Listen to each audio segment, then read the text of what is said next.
हरे कृष्णा। राधे राधे। हम श्री कृष्ण चरितामृत श्रवण कर रहे हैं। आज का प्रसंग है गोपियों का प्रणय कोप, रास पंचाध्याय। प्रेम विचित्र है, प्रेम की चाल विचित्र है।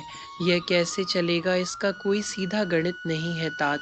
गणित तो प्रेम में होता ही नहीं है, इसमें तो गीत होते हैं। गणित बुद्धि से निकलता है, पर गीत हृदय से। गणित में रस कहाँ, क्योंकि रस का केंद्र बुद्धि नहीं हृदय है। रस तो गीत में है। उद्धव विदुर जी को रास प्रसंग सुनाते हुए यह सब बता रहे थे। सब त्याग कर चली गई थी यह सब ब्रजंगनाएं। जिस शिला पर मुरली मनोहर विराजे थे, उसी के चारों ओर खड़ी हो गई थीं आकर। मुरली मनोहर ने अपनी मुरली फेंट में रखी और मुस्कुरा कर सबका स्वागत किया। तात कामदेव ऊपर से देख रहा है। हे ब्रज गोपियों, आप सबका स्वागत है मेरे वृंदावन में। मुस्कुराते हुए आगे बढ़कर गोपियों का स्वागत किया नंदनंदन ने। पर आप लोग यहाँ आई क्यों हो? ओह, ये क्या पूछ लिया इस किशोर ने। कामदेव ने अपना सर पकड़कर बैठ गया। हाँ हाँ बताओ, क्यों आई हो? नंदनंदन बस अपनी बोले जा रहे थे। ओह, अब समझा मैं।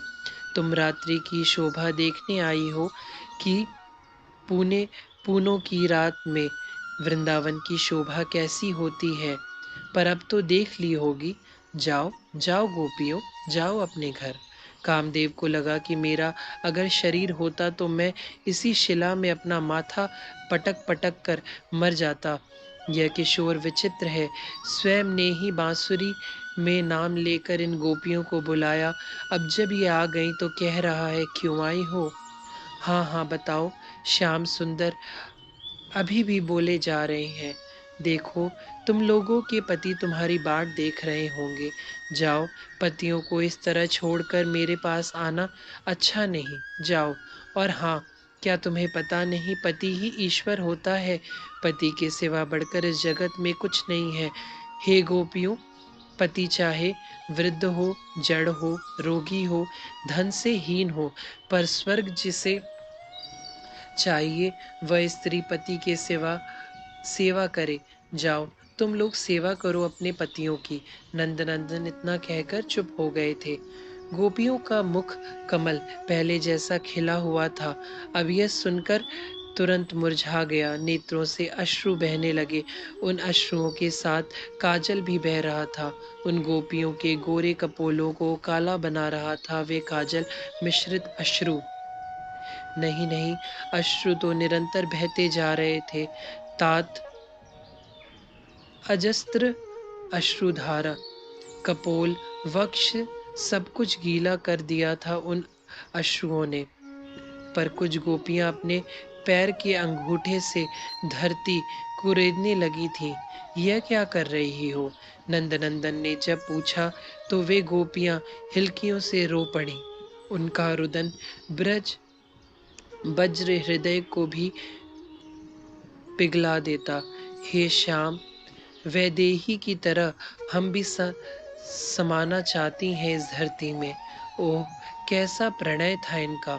और इस प्रणय पर जब प्रिय के प्रति कोप जागृत हुआ, तब तो तब जो प्रेम की वैचित्र अवस्था हुई वह अवर्णीय थी। बस रसिक अनुभव कर सकते हैं उसे। गिर ही जाती यह गोपियां, मूर्छित ही हो जाती। संज्ञा शून्य तो हो रही थी। इनके आंखों के आगे अंधकार छाने लगा। श्याम सुंदर, इतने निर्दयी मत बनो। हे चंद्रावली गोपी थी जो अपना प्रणय और कोप दोनों प्रकट कर रही थी अपने प्रियतम के आगे। ऐसे वचन तुमने कैसे कह दिए? चली जाओ। अरे, हमने तुम्हारे लिए संसार के सारे बंधनों को तोड़ दिया है। हम तोड़ तोड़ कर ही भागी हैं तुम्हारे पास, फिर कैसे कह रहे हो चली जाओ? अश्रु निरंतर बहे जा रहे हैं, हिलकियां चल रही हैं। वृंदावन का संपूर्ण वातावरण करुण हो गया है। सुनो प्रिय, एक बात सुनो, हमारी विनती है ये, हमें इस तरह मत त्यागो, ईश्वर भी नहीं त्यागता अपने आश्रितों को। फिर तुम नंद नंदन हमें अपना लो, हमें स्वीकार करो। उफ, ऐसा दृश्य था वह कि पत्थर भी पिघल जाए। गोपियां सब रो रही थी, सुबक रही थी। डर भी था कि कहीं वापस भेज दिया श्याम ने तो, और क्रोध भी आ रहा था कि जाओ, कैसे कह रहे हैं, इनके लिए हमने अपना सब कुछ छोड़ा और ये कह रहे हैं जाओ। प्यारे, दुराग्रह मत करो ना। तुमने जो कहा पति की सेवा करना ही धर्म है, हाँ ये धर्म तुम ही जानते हो, क्योंकि तुम धर्मज्ञ हो। हम तो गंवार हैं, पर एक बात पूछती हैं, क्या तुम सबकी आत्मा नहीं हो? बोलो श्याम, बोलो। दूसरी गोपी सामने आई, सामने भी प्रश्न किया। समस्त प्राणियों की आत्मा तुम हो, और तुम्हारी सेवा ही सबसे बड़ा धर्म है, क्या नहीं? आह, कामदेव ने नभ से जब यह संवाद सुना तो वह नकारात्मक हो गया। परम पुरुष है ये, और यह सब गोपियां इन्हीं की आत्मा है, अपनी आत्मा के साथ रमण। आहा, कामदेव फिर सुनने लगा इन गोपियों की वह प्रेम और कोप से सनी मधुर वाणी।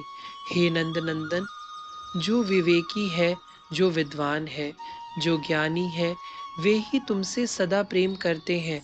संसार के बंधन, पति पुत्र भाई, विपत्ति कलेश संताप के सिवा ये देते ही क्या? यह सच है, और विवेकी लोग इस बात को समझते हैं। गोपियां बोलती जा रही हैं, अतः हे कमल लोचन, हम पर प्रसन्न होइए। हमने युगों से इस समय की प्रतीक्षा की है, आज हमारी प्रतीक्षा पूरी होने जा रही है, तभी आप कह रहे हो जाओ। ना प्रियतम ना। यह कहते हुए गोपियां बैठ गईं।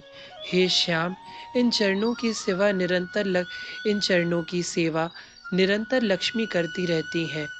तुलसी जब चढ़ती है इन चरणों में, तब ईर्ष्या लक्ष्मी को भी होती है।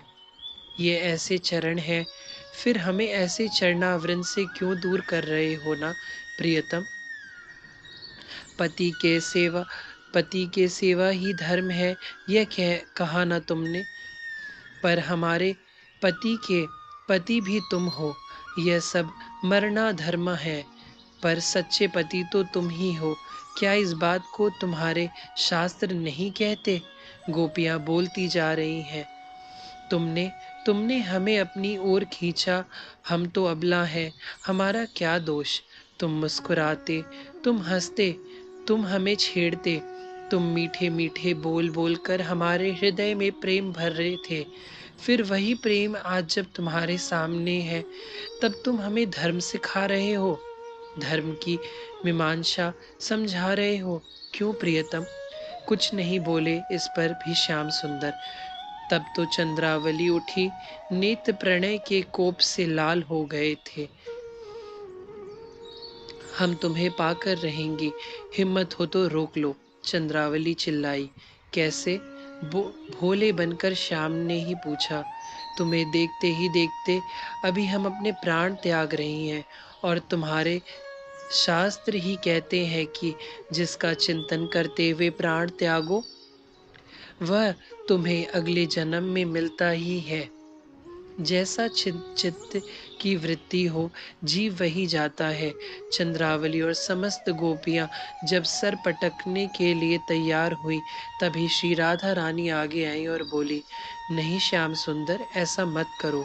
प्रीत की मर्यादा सदा के लिए मिट जाएगी। यह सब तुम्हें ही चाहती हैं, इन्हें स्वीकार करो। श्री राधा रानी ने श्याम से कहा। गिर पड़ी गोपियां, उन सब की वाणी अवरुद्ध होने लगी, सांसों की लड़ी टूटने लगी। तभी शिला से कूदे श्याम सुंदर और अपनी प्यारी गोपियों को अपने हृदय से लगा लिया था। हरे कृष्णा, राधे राधे।